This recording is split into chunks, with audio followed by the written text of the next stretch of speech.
Welcome to this office hours session on how to build a test suite that fits your requirements. So quick notes before we get started. This is an interactive webinar. We want to hear from you as much as you want to hear from us. So again, feel free to enter any questions you have in the Q&A or chat panels. After the presentation, we'll get back to the questions and answer them. Also, this webinar will be recorded. So the recording will be made available afterwards if you want to watch it again or send it out to folks who you think might be interested. And if you're new here, Office Hours is a monthly series. You can see and sign up for future sessions at gremlin.com/office hours. We're going to be setting up our sessions for the next year.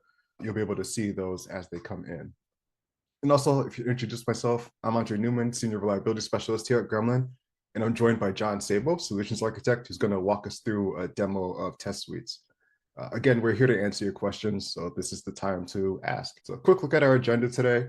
I'm going to start over with what exactly a test suite is, talk about how to create and modify test suites in Gremlin. Again, we'll show us a quick demo of what this looks like in action, and then we will switch over to Q&A. So what is a test suite exactly? A test suite is a group of tests that run sequentially from start to finish, to put it simply. Under the hood, these tests are just scenarios. If you haven't been using Gremlin that much, a scenario is like a workflow for injecting faults. You can run multiple faults like consume CPU capacity or black hole network traffic. You can also create branching paths, and you can even add health checks to monitor your system during the scenario. And so when you pull a scenario into a test suite, Gremlin automates things like selecting targets, running health checks in the background to make sure that your systems are still healthy. The idea is to make it as easy as possible to just click run and run it on your service without having to set a bunch of stuff up in the background. So in addition to tests, test suites also support something that we call detected risks. And these are high priority configuration issues that Gremlin can automatically detect in your environment. You can individually add or remove risk to your suite. So for example, if I know that none of my teams or people on my team are running on AWS, I can move these AWS risks out of the suite and not have them affect my score. But that being said, we still recommend including them anyway. And that's because Gremlin can automatically tell whether a detected risk is relevant for a service or not. If not, it just won't factor into the score. So in this case, Gremlin can tell if our service is running on AWS or if it's a Kubernetes container or whatever it else might be. And if it doesn't make sense to do something like count load balancers that don't have deletion protection enabled, it'll just not include that risk. So where you do want to use this is if one of these risks is already a known risk that you're aware of, or if it's just not that important to you. So for example, on the Kubernetes side, if you don't care about setting memory requests on your pods, then you can just ignore it. You can always come back and re-enable these later. Just keep in mind that it will recalculate your score if you do. And so the way test suites actually work in Gremlin is that after you create one or after you find one that you want to use, you assign it to teams. So this means that you can have one test suite for one team and a completely different one for another team. Ideally, though, you'd still use the same suite for multiple teams so that everyone's scored on the same standard, but you do have the option of changing it if you want to. And I kind of hinted at this in the last slide, but I want to go into a bit more detail. If you do change the assigned test suite, then Gremlin will automatically reset your test history and scores to a blank slate. This doesn't mean that they get deleted, they just don't carry over. So let's say you switch to a new suite and later decide to switch back to your previous one. Gremlin will save the scores that are relevant to the new one, and then it'll bring back the old scores and results from the previous one.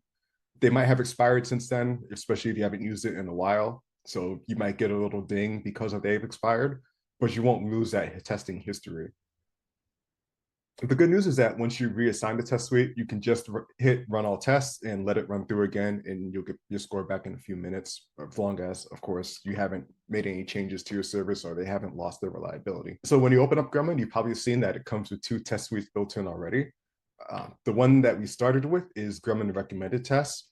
This is the original that came when we first launched the reliability management side of our product. We try to make this one as well-rounded as possible and be able to test for failures that could impact any service, no matter where it's running. So you could run this suite on-prem, in AWS, in a totally virtualized environment, on containers or on hosts, whatever it might be, and you'll still get the same checks that are being done. You'll still discover the same risks. And one that we added pretty recently is the well-architected cloud test suite. And this is one that we built specifically for tests running in cloud environments. It has a lot of the same tests as a recommended one, but also adds a few new ones and also some AWS specific detected risks. So you saw a couple slides ago, we have risks that check for things like load balancers with deletion protection enabled and cross-zone load balancing. This is where that would fit in. So talking a bit more about the score, you know how I mentioned the score resets every time you switch to a new test suite? This is because the test suite is your scorecard. The service reliability score, like you see in the example image, is determined by the number of tests and risks in the suite and also their results. So as you go through this test suite, as you run these tests and you get your results back, this directly influences your score, and the score is tied to the test suite essentially.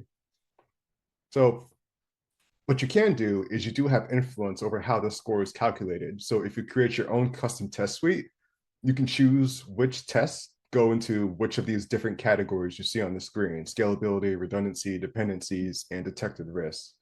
So in this case, it's pretty evenly distributed across these four categories, but this doesn't mean that each test contributes the same. So for example, redundancy and scalability have 2 tests each, but dependencies have 3 tests, and this is multiplied for each dependency you have. And then the risk category is its own separate thing made up of 13 different risks. So for dependencies, of course, it's kind of as you have more dependencies, each one contributes a bit less. And the risks essentially divided into 13 different items. So as you're designing your test suite, kind of think about how much you want each test in each category to contribute, because that'll influence also the final score. Right. So I talked a lot about the default test suites and what test suites are, what test suites is, sorry, grammar. Let's get into actually creating your own. So like I mentioned at the beginning, a test suite is just made up of a collection of different scenarios. These are experiment workflows that you can create yourself very easily right now in Gremlin. You just link together a bunch of different faults and also maybe add some health checks, and you're able to, not just test things like, can I increase CPU usage and still be reliable, but also run things in parallel too. So how are your systems operating when CPU usage is crunched, but also you've lost connection to your redundant backups? You can do something like that pretty easily with scenarios just by creating those different faults and then adding those branches. So as an example, I included this dependencies latency test scenario that just runs 3 experiments, one after the other. First, it uses latency, rather, it adds latency for all of them, but it adds increasing amount of latency in each step. So you can run this scenario on your own, no problem. It's just already part of Gremlin. You can literally just go in and click run. But more interestingly, you can pull it into a test suite along with other scenarios. So just as an example, I have this image of a test suite right now that has a bunch of different scenarios that are included in it. The way you would do this is in Gremlin, you would create your new test suite by duplicating an existing one. The reason we do this instead of just having you create one from scratch is that it saves a lot of upfront effort, and you're already getting basically the way that Gremlin recommends that you structure these test suites. So you can duplicate the recommended one or the AWS one and just start moving or editing or tweaking scenarios from there. So while you're editing the test suite, you can just search for and select any scenarios that you have access to. This includes one that other teams might have created and shared with you, ones that you've created yourself, and of course, ones that other team members in your Gremlin team have created. So once you find the ones you want, just click on it and then click add. You can add a description, assign it to a category, even get a preview of the scenario's flow. And then once it's in a good state, you can just hit save and it'll become part of your test suite. So now for any team that the suite is assigned to, they'll see these new tests appear and they can start running it on the services immediately. What I'd recommend is that if you do decide to go this route, for any team that you want to assign the test suite to, just give them a heads up and say, hey, I'm going to be changing this test suite to a new one. The only reason for that is, well, the main reason for that is, like I mentioned before, the test results will go set back to 0. So the last thing you want is a team member logging into Gremlin and seeing that their reliability score for everything is down to 0. That might be a funny prank to play, but it would still be mean. So I recommend against doing that. All right, so with all that being said, now I'm going to turn it over to John to walk us through the demo. Sure. Thanks, Andre. Here, let me see if I can share my screen and we will create a new test suite. All right. Andre, can everybody, you can all see my screen now. All right. Yep, you're good. Yeah, we just came back from a trip around the EU, and we were showing how you can combine some different scenarios and align them to compliance criteria like DORA, the Digital Operational Resilience Act for the EU countries, to give you a sense of how do your services score when evaluated against the criteria for those that compliance regime. So for the demo, we'll create a new test suite. Andres mentioned one of the options that you have here is to clone an existing test suite and set you up for success. And you can go in and edit it. Today, we'll just create a brand new one. Let's do this. We'll do office hours test suites. Okay. You see, we'll give it a name and we'll start to add in the different scenarios into the different buckets. I created a custom scenario to test to slowly increase latency on a set of producers to see how it behaves as far as the queue depth. So we can go ahead and add in this scenario and you can get to pick what bucket it will show up under here. I'm going to choose scalability and I will save that. And then we'll add in some others. Let me see here. I'll just type in scalability. You'll see the categories will show up here as we add them in. We'll do CPU. And then let me grab some more. Let's get redundancy. We'll do host, make sure that we can survive hosts coming and going. And DNS. And what I'm doing is just picking a couple of different of the scenarios out of the scenarios that come out of the box with Gremlin and adding those in along with a custom scenario that I created earlier on before the office hours started. And let's also add in the dependencies. This will allow us to automatically go through and test what happens when our service loses access to the dependencies that Gremlin will automatically discover for us, or what happens when traffic to our dependencies slowly grinds down to a halt based on the increased latency. All right. So that's enough different scenarios for our office hours test suite. You can see that we have 1 out of 4 will come of the score will come from scalability, redundancy, dependencies, and the detected risks. Let's take a look at the detected risks. So, and this is one of the places where you can come in and customize the risks that you want to be notified about. If you're not running in AWS, you might not want to have the AWS load balancer availability zone or the cross zone load balancer check. Or if you're using all your workloads happen to be inside of a particular availability zone, you're doing cellular based architectures and load balancing across clusters in different availability zones, it might not make sense. So what we can do is just pick a couple of these and then we can exclude these.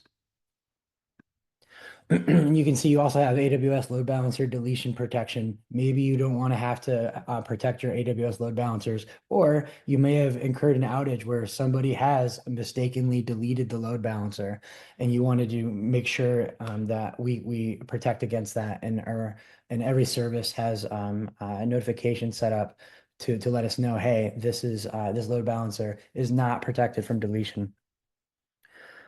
Click next, and then we can assign this to a particular team. I'm in the storefront apps team, so I will assign it to myself. And then we'll create the test suite already. And let me click on test suites.